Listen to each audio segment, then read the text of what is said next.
السلام عليكم. بسجل النهارده من مدينة من أجمل المدن في العالم وعاصمة من أجمل العواصم في العالم، ألا وهي بودابست عاصمة المجر.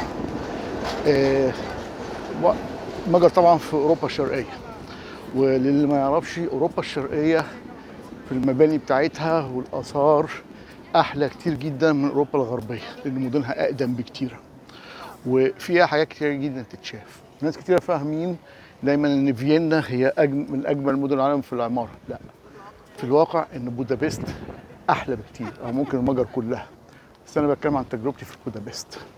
انا دلوقتي هنا عند مبنى البرلمان، وهو معمول على شكل الطراز بتاع البرلمان الانجليزي، تقريبا نفس الشكل وعلى النهر برضه. الفرق ان ده هنا في انجلترا عندنا على، او في لندن على نهر التامز، هنا على نهر الدانوب. بودابست جزئين، الجزء اللي انا فيه اسمه بيست، والجزء اللي شايفينه قدامي هناك الناحيه التانيه عالي ده دي بودا. بيست الاراضي المنخفضه، بودا الاراضي العاليه. لحد سنه 1873 تقريبا بودا وبيست كانوا مدينتين منفصلين، لحد ما اتعمل بينهم كوبري ربط بينهم الاثنين، واتسمت البلد بلد باسم واحد الا وهو بودابست. مبنى البرلمان في عنده تماثيل كثيره جدا، ومباني طبعا كالعاده انها بتتميز بالفخامه وبتتميز بكبر الحجم. خلينا نبص على نهر الدانوب من هنا ونشوف المنظر. في حاجات الناحيه التانيه يمكن اقدر في رحلتي دي ان انا ازورها واصور فيها فيديوهات برضه. الاماكن اللي احنا شايفينها الناحيه التانيه دي ان شاء الله يبقى لي نصيب اشوفها في الرحله دي، اللي هي في بودا. بودا على فكره هي المنطقه السكنيه الاهدى في البلد. بيست اللي انا فيها دي المنطقه الاحدث، اللي هي فيها كل الاكشن او كل الحركه بتحصل، وفيها اعتقد الشغل كله وكده. شايفين بيست هناك هي اللي هي فعلا منطقه تلاقيهم هي فيها مرتفعات يعني مش عايز اقول هضبات وكده، هضاب. دي منطقه اعلى من هنا. من هنا في بيست هي المنطقه المنخفضه. انا مش متاكد انهي الكوبري بالظبط اللي اتبنى الاول اللي ربط بينهم، بس اعتقد ممكن يكون الكوبري ده، وفي كوبري تاني الناحيه التانيه اهو كمان. بالاضافه للمباني اللي انتم شايفينها هناك دي، مباني شكلها رائع فعلا، وان شاء الله يبقى في فرصه للكلام عنهم. وده نهر الدانوب، وفي رحلات بحريه رايحه جايه. حلو جدا البلاد اللي هي يبقى فيها انهار، رحلات نهريه مش بحريه، انها تم استغلالها سواء في الفسح سواء في المواصلات، هتحل مشاكل كبيره جدا. خلينا نقرب شويه من النهر عشان تشوفوا معايا النهر شكله عامل ازاي. ادي النهر. الجو طبعا حر جدا، رغم ان انا بصور في شهر سبتمبر، لكن في موجة حرة غريبة حاصلة في عندنا هنا في أوروبا. برضه هي دي صورة تمثال ده من الناحية التانية، كل جنب منه فيه تماثيل مختلفة في نفس التمثال الكبير نفسه. هو اسمه بتاع أندريسي جوفالا. يا ريت أكون بصرمت الاسم صح. شايفين قدامنا هنا العلم بتاع المجر، الأحمر في الأبيض في الأخضر، تبقوا عارفين علم المجر بعد كده. هندخل دلوقتي على كده اوريكم المنظر ده هنا عامل ازاي. منظر فخم قوي بتاع البرلمان ده. شايفين في شرطه هناك. خلينا نروح نشوف دلوقتي. هرجع تاني ناحيه ما ابتديت، وان انا اخلي نفسي اقدر اروح اشوف مبنى البرلمان من النواحي التانيه، واشوف المباني اللي هناك كمان اللي جنبه. في اعتقد مبنى هو ابتدى يظهر، وفي تمثال كبير، وفي صاري هنشوفه كمان شويه. في العلم بتاع المجر مرفوع قدام مبنى البرلمان، بالاضافه للعلم اللي في مبنى البرلمان نفسه. يعني كده نقرب. انا هحاول ان شاء الله اخلص مبنى البرلمان كله في فيديو واحد، او منطقه مبنى البرلمان. زي ما شايفين في ترمبات هنا. انا جيت هنا بالاندر جراوند، في اندر جراوند هنا. اعتقد ام 2 ده اقرب حاجه بتيجي هنا. والمحطة بتاعته هي باينة هناك. نوريها للي عايز يجي بعد كده، يا رب يكون المكان باين اسم. اهي كوستوس لاجوس تيرف، اسم المحطة هو باين هناك ورقمها M2. خليني دلوقتي ادي كده مطرح ما ابتديت في المبنى، نمشي نلف حواليه نشوفه كله، ونشوف المباني اللي حواليه والتماثيل اللي حواليه برضه.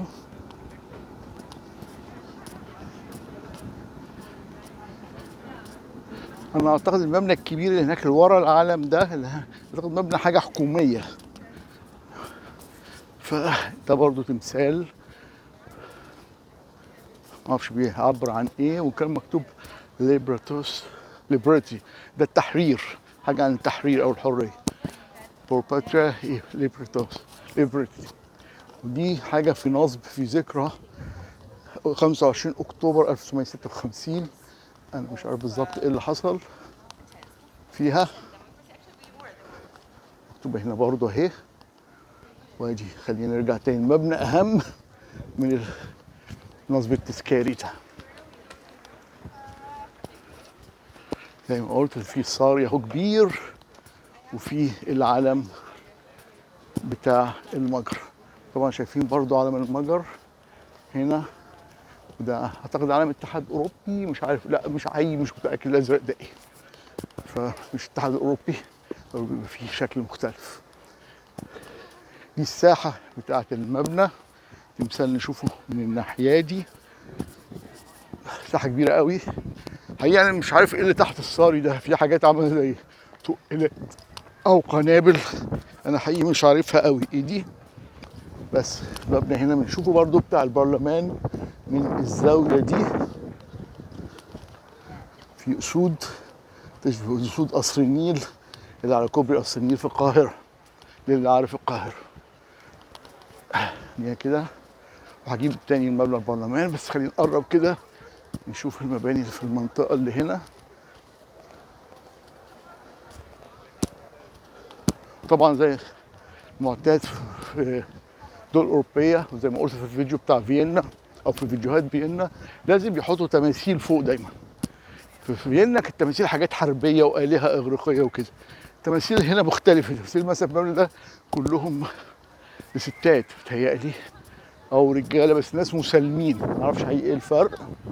في تمثال هناك نصب برضو قدامنا هناك كبير قوي، وله في تماثيل من الناحيه الثانيه بالمناسبه برضو.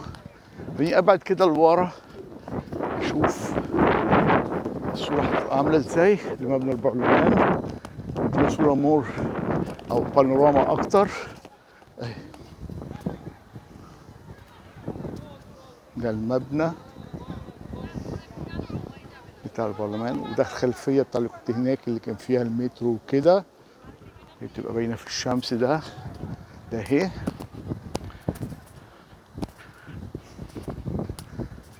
كده. انا شايف في برج هناك برضو عالي جدا. هنا البلاد كلها، في البلاد دي فيها ابراج عاليه جدا في اوروبا يعني، انها بتبين تقدر تشوف منها كل البلد، كل يعني.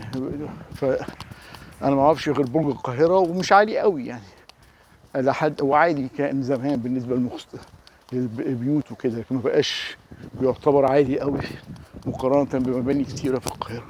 هل بقيه البلاد العربيه فيها ابراج؟ انا حقيقي ما شفتش. طبعا في برج خليفه وكده، انا بتكلم على مش مباني بطول برج، انا بتكلم على برج تتفرج منه بس على البلد، مش تسكن فيه، مش يعني كده. نشوف تاني،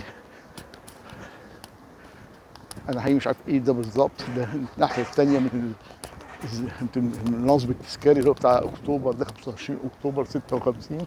بس نشوف الزاويه الثانيه من مبنى البرلمان، هتلاقي زي القبه والشكل اللي في الناحيه اللي انا ابتديت منها. نقرب على، شايفين من هنا في نصب تاني برضو عليه تماثيل من كل جهه، الاربع جهات. دي كنت تماثيل اللي هنا النصب الاول ده اللي كنا شايفينه من بعيد، هحاول اجيبه ان شاء الله من الناحيتين.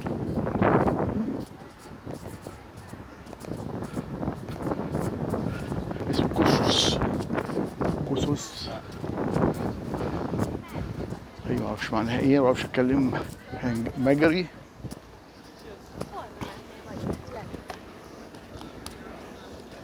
اهو نلف نجيب الناحية التانية للنصب ده، وبعدين نشوف النصب الأخراني اللي هناك.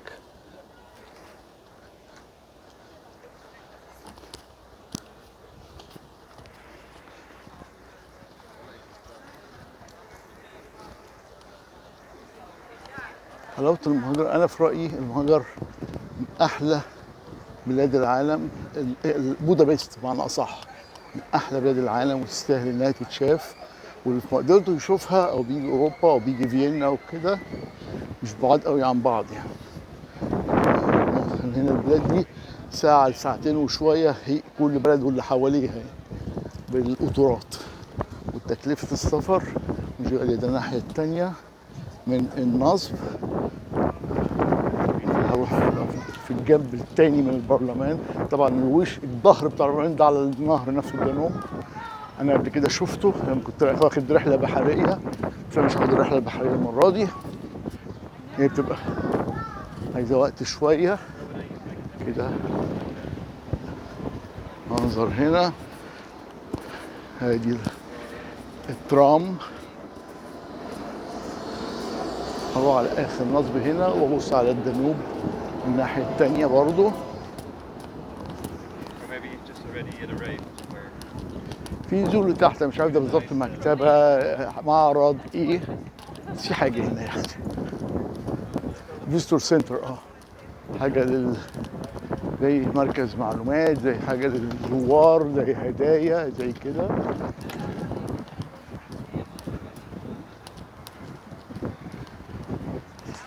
ادي المبنى اللي هنا كده. انا قربت ان شاء الله اختم الفيديو ده. شوف التماثيل اللي حوالين المبنى من كل جهه. في جهه الناحيه التانيه فيها بوليس واقف، فيا ريت ما يكونش في حاجه يمنعوا في ناحيتها التصوير يعني، او ان انا اصور وهما بيعملوا حاجه. شايف اكتر من ضابط.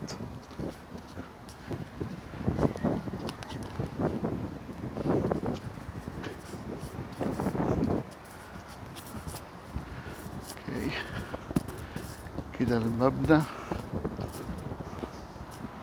كده التمثال ده. انا هصور الجنب ده.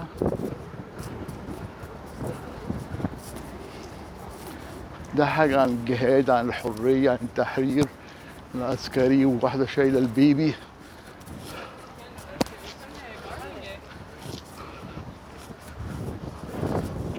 في ناحية تانية هنا فعلا هم واقفين عندها، عليها زي نصب هناك، زي وردة اهي او كده.